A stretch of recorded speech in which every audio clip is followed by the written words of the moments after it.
안녕하십니까. 맥체인 성경 읽기 창세기 18장, 마태복음 17장, 느헤미야 7장, 사도행전 17장입니다. 첫 번째 창세기 18장, 본문 이해에 도움이 되는 배경과 맥락을 소개합니다. 창세기 18장은 하나님께서 새 천사를 통해 아브라함에게 나타나셔서 사라의 출산 약속을 재확인하는 장면을 기록합니다. 아브라함은 손님을 대접하며 자신의 신앙과 환대의 태도를 보였고, 하나님은 내년 이맘때에 내 아내 사라에게 아들이 있으리라고 약속하셨습니다. 또한 하나님께서 소돔과 고모라의 죄악을 심판하시기로 결정하셨을 때 아브라함은 의인 50명이 있으면 그 성을 멸하겠나이까 라며 중보기도를 드립니다.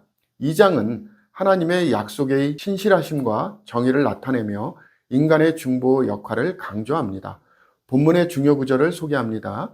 창세기 18장 17절, 여호와께서 이르시되 내가 하려는 것을 아브라함에게 숨기겠느냐. 본문을 적용하는 데 도움이 되는 가이드라인입니다. 우리는 하나님의 약속을 신뢰하며 아브라함처럼 환대와 섬김의 태도로 살아가야 합니다. 또한 소돔과 고모라를 향한 중보기도에서 배워 우리의 공동체와 세상을 위해 하나님께 간구해야 합니다. 하나님의 공의와 사랑을 신뢰하며 그분의 계획에 동참하는 삶을 살아야 합니다. 두 번째 마태복음 17장입니다. 본문 이해에 도움이 되는 배경과 맥락을 소개합니다. 마태복음 17장은 변화산 사건과 예수님의 고난을 예고하시는 장면을 기록합니다. 예수님은 베드로, 야고보, 요한을 데리고 산에 올라가 변형되셨고 모세와 엘리야가 나타나 대화하였습니다. 이는 예수님이 율법과 예언의 성취자임을 나타냅니다. 또한 이는 내 사랑하는 아들이요 내 기뻐하는 자니 그의 말을 들으라는 하나님의 음성이 들립니다. 이후 예수님은 자신이 죽음과 부활을 통해 구속사역을 완성하실 것을 다시 말씀하셨습니다.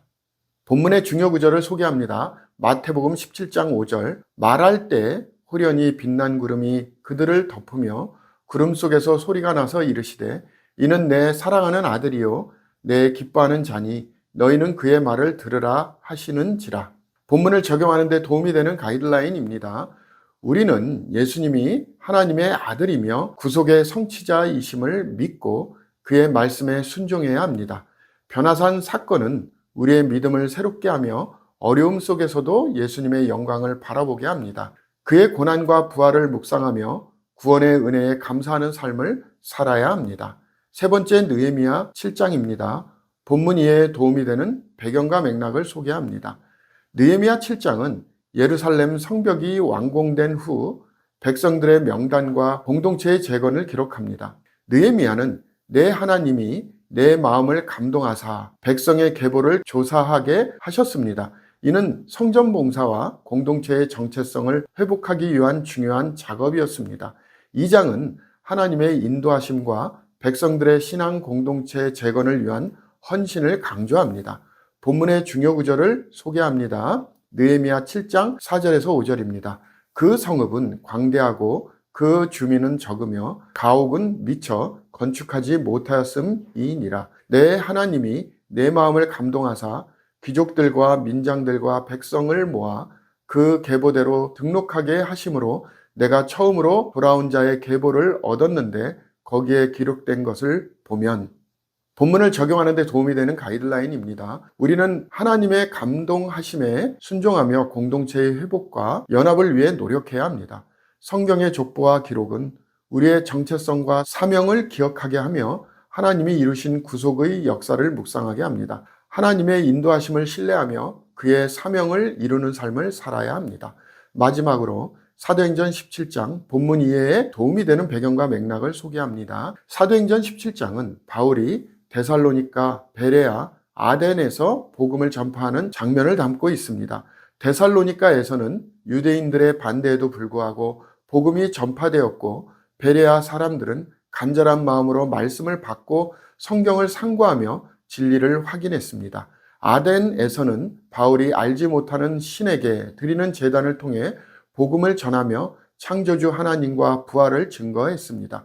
이 장은 다양한 문화와 철학 속에서도 복음이 전파되는 모습을 보여줍니다.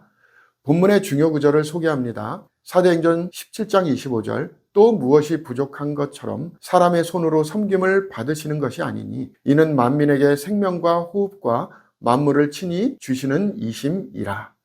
본문을 적용하는 데 도움이 되는 가이드라인입니다. 우리는 다양한 문화와 상황 속에서도 창조주 하나님과 복음을 증거해야 합니다.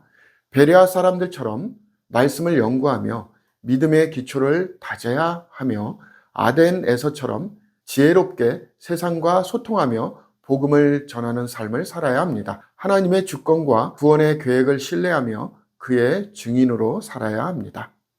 감사합니다.